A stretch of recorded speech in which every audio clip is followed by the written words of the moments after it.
नमस्कार दोस्तों, कैसे हैं आप सभी। आशा करता हूं कि आप स्वस्थ होंगे, सुखी होंगे और प्रसन्न होंगे। श्रीमद् भागवत गीता में आपका स्वागत है। हम यहां समझने का प्रयास करते हैं कि जीवन में जो आप जी रहे हैं, अर्थात जो आप जीवन जीना चाहते हैं और जो प्रयास कर रहे हैं, उसमें कहीं ना कहीं कोई विविधता है, कोई डिफरेंस है जिसे आप आइडेंटिफाई नहीं कर पा रहे हैं। अगर आप आइडेंटिफाई करना चाहते हैं, अगर उसमें भेद पाना चाहते हैं, तो आवश्यक है कि उसके लिए आप वो ध्यान पैदा करें, वो होश पैदा करें, जिससे आप जो जी रहे हैं, जो कर रहे हैं, जो प्राप्त करना चाहते हैं, उसके प्रति आपका समर्पण कितनी श्रद्धा है, ये सब बातें निर्भर हों। तो इसके लिए आवश्यक है कि आप सदैव इस बात का ध्यान रखें कि जो आप कर रहे हैं उसमें आपकी श्रद्धा कितनी है, उसमें आप जो है कितने सम्मिलित हैं। क्योंकि अगर आप कोई करते हुए काम में नहीं होंगे तो वो फिर कैसे पूर्ण होगा, कैसे आप उस बात को महसूस कर पाएंगे। तो व्यक्ति जैसे सांसारिक जीवन जीता है, परंतु उसकी अनुभूति ही उसको परमात्मा से मिलन कराती है, और वो संसारिक जीवन जीता हुआ सन्यासी और वैरागी होता है। क्यों? बस उसका विचार बदलता है, उसका जो है हृदय परिवर्तित होता है, उसका जो है मन में एक ऐसे विचारों का जो है विचार शून्य हो जाते हैं। और जब ऐसी स्थिति आती है तो व्यक्ति जो है उस परम अवस्था में पहुंचता है, उस स्थिति में पहुंचता है जहां पे उस व्यक्ति को कुछ भी प्राप्त करना शून्य हो जाता है, अर्थात कुछ भी प्राप्त करने का मन ही नहीं होता। तो इस बात को समझने के लिए और जानने के लिए कि ये स्थिति किस प्रकार से प्राप्त होती है, किस प्रकार से आप प्राप्त कर सकते हैं और इसमें कितना आपका होना तय है, इसके लिए आवश्यक है कि आप जो है निरंतर अध्ययन करें, पढ़ें, जानें, तब जो है आपको इस बात का बोध होगा। तो इस चैनल का उद्देश्य यही है कि आप जो है उस बात को समझें, आप उन सब बातों से अवेयर हों जिसके बारे में आपको नहीं पता, और उसके माध्यम से आपकी जो सोच है, आपका जो सोचने का तरीका है वो बदलेगा, और किसी भी विषय में आपकी जो समझ है वो विकसित होगी। आप किसी भी विषय को लेके कोई एक जो है दायरा नहीं होगा, आप उसे 360 व्यू में जो है सोचेंगे, हर एक पॉइंट ऑफ व्यू रख पाएंगे, ताकि कोई भी व्यक्ति जब आपको इस बात से अवगत कराए तो आपको उस बात का ये वो पता हो, मालूम हो, ताकि आप अपना राय जो है प्रस्तुत कर सकें। हमारी गलतियों का और हमारी अज्ञानताओं का परिणाम के वजह से ही हम जो है अपने जो डिसीजन लेते हैं, निर्णय लेते हैं, उनमें कहीं ना कहीं कोई कमी और गलती नज़र आती है। तो इस बात का बोध होने के बाद वो जो शंकाएं हैं मिट जाती हैं, और व्यक्ति जो है उस स्थिति में पहुंचता है जहां पर उसके निर्णय जो है, निर्णयों में जो परसेंटेज है वो काफ़ी अच्छा निकल के आता है। So will have to be very precise, और इसके लिए आवश्यक है कि आप इसका निरंतर बोध करें, अध्ययन करें। You need to be very aware, और उसके लिए सदैव पढ़ना, उसके लिए सदैव चीज़ें ध्यान करना ये आवश्यक है। तो आइए समझते हैं और जानते हैं कि किस प्रकार से श्री कृष्ण अर्जुन को समझा रहे हैं। तो जैसा कि पिछले वीडियो में हमने ये बात समझा कि किस प्रकार से श्री कृष्ण ने समझाया कि जो कुछ भी है वो मैं ही हूँ, और मेरे में ही सब सम्मिलित है, मेरे द्वारा ही सब उत्पत्ति होती है, और मेरे में ही प्रलय होता है, मेरे में ही विलीन होता है। तो कहते हैं, रसो अहम अहम पशु कौन्तेय प्रभासिम शशि सूर्यो प्रणवा सर्ववेदेषु शब्दाखे पौरुषम नृषु। श्री कृष्ण कहते हैं, हे कौन्तेय, जल में मैं रस हूँ, चंद्रमा और सूर्य में प्रकाश हूँ, संपूर्ण वेदों में ओंकार हूँ, स्वयं का आकार हूँ, आकाश में शब्द और पुरुषों में पुरुषत्व हूँ। अब यहाँ पे श्री कृष्ण बता रहे हैं कि उनका अस्तित्व हर एक चीज में है। ये जो पूरा ब्रह्मांड है वो उन्हीं में विलीन है, उन्हीं से उसकी उत्पत्ति होती है, और सब कुछ जो है उन्हीं में है और वही हैं। तो वो वही कह रहे हैं कि जल में जो रस है वो मैं हूँ, चंद्रमा और सूर्य में जो प्रकाश है वो मैं हूँ, संपूर्ण वेदों में जो ओंकार हूँ, संपूर्ण वेदों में ओंकार हूँ। ओंकार का अगर हम शाब्दिक विच्छेद करें तो वो आता है ओ धन अहम धन कार, मतलब स्वयं का आकार, और आकाश में शब्द, और पुरुषों में पुरुषत्व हूँ। तथा मैं पुण्यो गंधा पृथिव्यां च तेजस्वामी विभावसो जीवनम सर्वभूतेषु तपस्वामी तपस्विषु। वो कहते हैं पृथ्वी में पवित्र गंध मैं हूँ, अग्नि में तेज हूँ, संपूर्ण जीवों में उनका जीवन हूँ और तपस्वियों में उनका तप हूँ। तो वो जो है सभी को आइडेंटिफाई कर रहे हैं कि हर एक व्यक्ति में, हर एक वस्तु में, हर एक जो भी तुम्हें दिख रहा है उस सब में जो है मैं हूँ। और किस प्रकार हूँ ये कह रहे हैं, जैसे कह रहे हैं पृथ्वी में पवित्र गंध मैं हूँ, अग्नि में तेज मैं हूँ, संपूर्ण जीवों में उनका जीवन हूँ और तपस्वियों में उनका तम हूँ। आगे कहते हैं बीजम माम सर्वभूतानां विधि पार्थ सनातनम बुद्धिर्बुद्धिम तास्मिस तेज स्तेजस्वा नामहम। वो कहते हैं हे पार्थ, तू संपूर्ण भूतों का सनातन कारण अर्थात बीज मुझे ही जान, मैं बुद्धिमानों की बुद्धि और तेजस्वियों का तेज हूँ। तो श्री कृष्ण यही बात कह रहे हैं कि ये संपूर्ण भूत है, जो पूरी प्रकृति है, उसका सनातन कारण अर्थात बीज मुझे ही जान, मेरे द्वारा ही सबका उत्पत्ति हुई है, मैं ही जो है सब उत्पन्न करता हूँ और मैं बुद्धिमानों की बुद्धि हूँ, तेजस्वियों का तेज हूँ। इसी क्रम में आगे वो कहते हैं बलम बलम मताम चाहम काम राग विवर्जितम धर्मा विरुद्धो भूतेषु काम आस्मिन भरतर्षभ। वो कहते हैं भरत श्रेष्ठ अर्जुन, बलवानों की कामना और आसक्ति रहित बल हूँ, बलवानों की कामना और आसक्ति रहित बल हूँ। कोई व्यक्ति बलवान तभी हो सकता है जब वो अपनी काम को जो है अपने वश में कर ले। अर्थात अगर कोई व्यक्ति काम से आसक्त है, काम में लिप्त है, तो वो बलवान नहीं हो सकता। इस वजह से बलवानों की कामना और आसक्ति रहित बल मैं हूँ। संसार में सब बलवान ही तो बनते हैं, कोई दंड बैठक लगाता है तो कोई परमाणु इकट्ठा करता है, किंतु नहीं। श्री कृष्ण कहते हैं काम और राग से परे जो बल है वो मैं हूँ। तो जो व्यक्ति काम और राग से रहित होता है तभी जो है बल इकट्ठा हो सकता है, क्योंकि हर कोई जो है बलवान बनना चाहता है, उसके लिए अलग अलग प्रयोजन करता है। आप जिम इसीलिए जाते हो कि थोड़ा तगड़े हम दिखें, अच्छे दिखें। आप सारे लोग प्रयास करते हैं कि वो बलवान बने, लेकिन बलवान होने का जो मेन कैसे बन सकते हैं वो गुजरता है आपके जब काम और राग से रहित होते हैं, तब जो है आपके अंदर वो बल आता है और आप बलवान बनते हैं। वही वास्तविक बल है।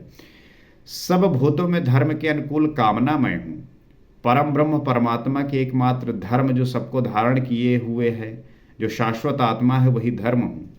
तो वो हर एक चीज़ के बारे में बता रहे हैं कि किस प्रकार से मैं हर एक विषय में, हर एक वस्तु में, हर एक चीज में विद्यमान हूं। और परम ब्रह्म परमात्मा की एकमात्र धर्म है, जो उसे अविरोध रखने वाली कामना है, मैं हूं। आगे भी श्री कृष्ण कहते हैं कि अर्जुन मेरी प्राप्ति के लिए इच्छा कर, सब कामनाएं तो वर्जित हैं, किंतु उस परमात्मा को पाने की कामना आवश्यक है, अन्यथा आप साधन कर्म में प्रवृत्त नहीं होंगे, ऐसी कामना भी मेरी ही देन है। तो कामना तो वैसे कहा जाता है कि आप किसी भी चीज़ की मत करिए, क्योंकि कामना ही आपके जो है अनेक दुर्गुणों का, अनेक दोषों का जन्म देती है, परंतु ईश्वर को प्राप्त करने की कामना जो है वो आवश्यक है, अन्यथा आप साधन कर्म में प्रवृत्त नहीं होंगे। अर्थात आपका कुछ तो मोटिव होना चाहिए। लोग काम क्यों करते हैं?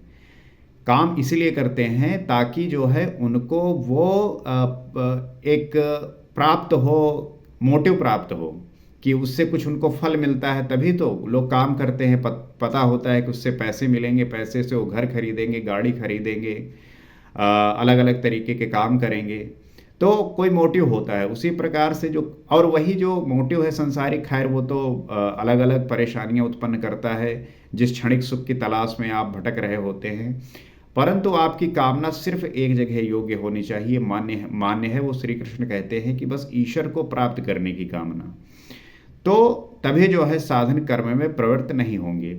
ऐसी कामना भी मेरी ही देन है, जो ऐसा प्रोवाइड कराता है वो कामना मैं ही देता हूँ।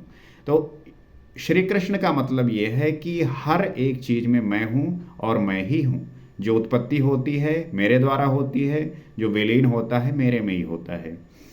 ये चैव सात्विका भावा राज शास्तांश ये मत एवति तान विद्धि न तो हम तेषु ते मयि।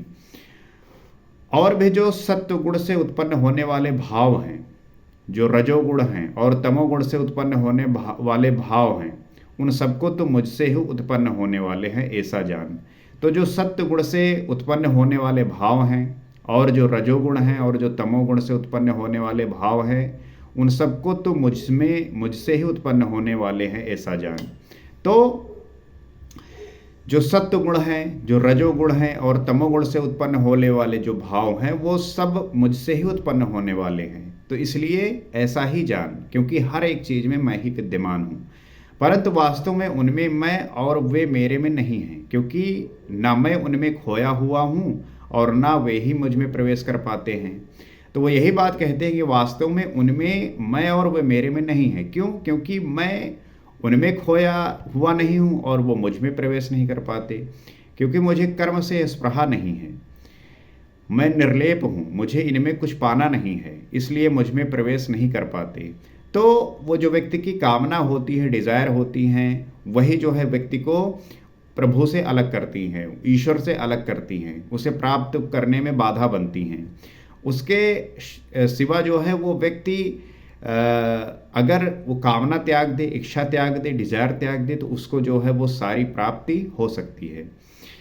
तो ऐसा होने पर भी जिस प्रकार आत्मा की उपस्थिति से ही शरीर को भूख प्यास लगती है, आत्मा को अन्न अथवा जल से कोई प्रयोजन नहीं है, उसी प्रकार प्रकृति परमात्मा की उपस्थिति में ही अपना कार्य कर पाती है। तो जिस प्रकार आत्मा की उपस्थिति से ही शरीर को भूख प्यास लगती है, आत्मा को कोई आवश्यकता नहीं है, परंतु शरीर को जो है भूख लगती है, प्यास लगती है, और इसकी पूर्ति के लिए आपको जो है विभिन्न प्रकार के प्रयोजन करने पड़ते हैं।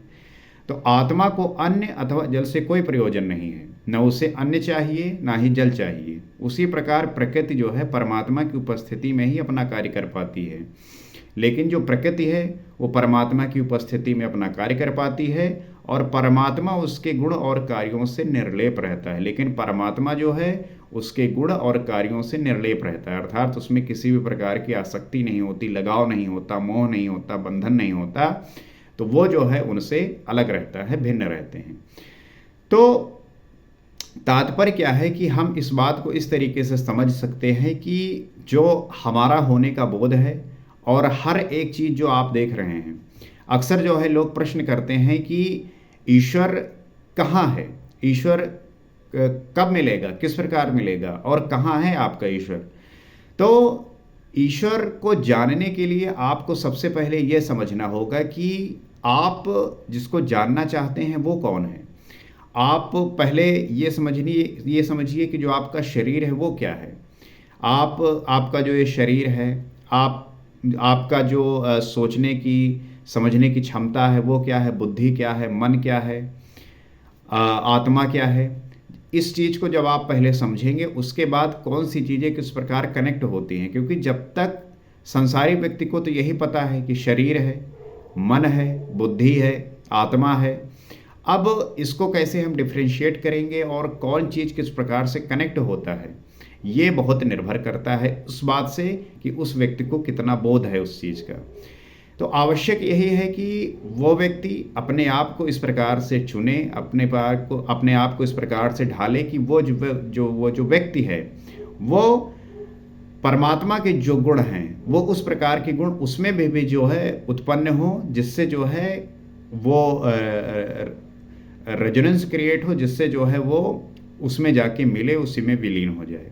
तभी हर एक व्यक्ति का यही उद्देश्य होना चाहिए। और मोक्ष और मुक्ति जो कहते हैं वो वही स्थिति है। कहते हैं कि लोगों ने इतने साल तपस्या किया, उसके बाद जो है उनको वो बोध हुआ, ज्ञान हुआ, वो वही होता है, उसी का बोध, वही उसी बोध की जो है बात होती है। तो जिन व्यक्तियों ने प्राप्त किया, जिनको वो बोध हुआ, वही उस बात को बता सकते हैं कि उनको क्या महसूस हुआ, वो किस प्रकार से उसे जीते हैं और किस प्रकार से वो उसे पाते हैं। तो ऐसे संत जो है हमारे समाज से ही हुए हैं, उन्होंने वो प्राप्त किया है, तो आप भी प्राप्त कर सकते हैं। आप भी जो है इस बात को जान सकते हैं, समझ सकते हैं, क्योंकि हर एक व्यक्ति के अंदर वही परमात्मा विद्यमान है, वही आत्मा है जो किसी एक हाथी में है, जो एक शेर में है, चाहे वो हर एक जीव जंतु में वही जो है विद्यमान है।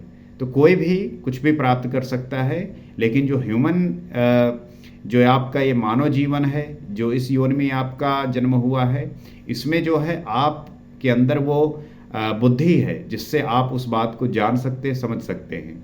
क्योंकि जो जानवर पैदा हुए उनके अंदर जो बुद्धि शुरू में डेवलप हो गई, वही जो है मरते दम तक रहती है कि उनको जो है खाना है, प्रजनन करना है और मल त्यागना है। तो कहने का मतलब ये है कि उनका उसके सिवा जो है और कुछ भी नहीं करना। लेकिन मनुष्य जो है, जो मानव जो है, वो कुछ भी कर सकता है। उसके अंदर वो क्षमता है कि वो किसी भी अवस्था को पहुंच सकता है, कुछ भी प्राप्त कर सकता है।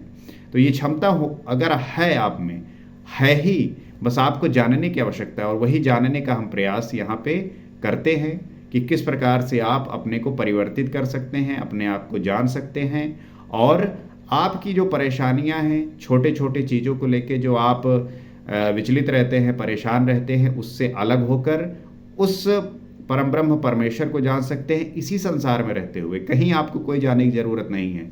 कमंडल संसा और भगवा और जटाधारी करने की आवश्यकता नहीं है। आप इसी समाज में रहते हुए, गृहस्थ जीवन जीते हुए, सन्यासी और वैरागी का जीवन जी सकते हैं। उसमें आपके अंदर वो बुद्धिमत्ता होगी कि आप इसी समाज में रहकर लोगों को मदद कर सकेंगे। और इस चैनल का जो है उद्देश्य यही है कि आप जो है निरंतर ऐसे वीडियो देखें, समझें और अपने जीवन को जो है साकार करें। तात्पर्य यह है कि आप वो इन्फॉर्मेशन गेन करें जिससे वो आपको बात सूझे, समझ में आए।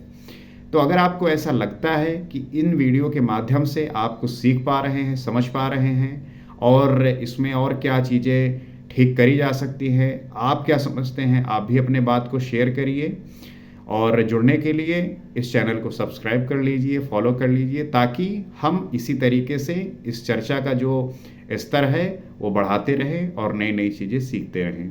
अगले एपिसोड में हम आगे कुछ सीखेंगे। नमस्कार।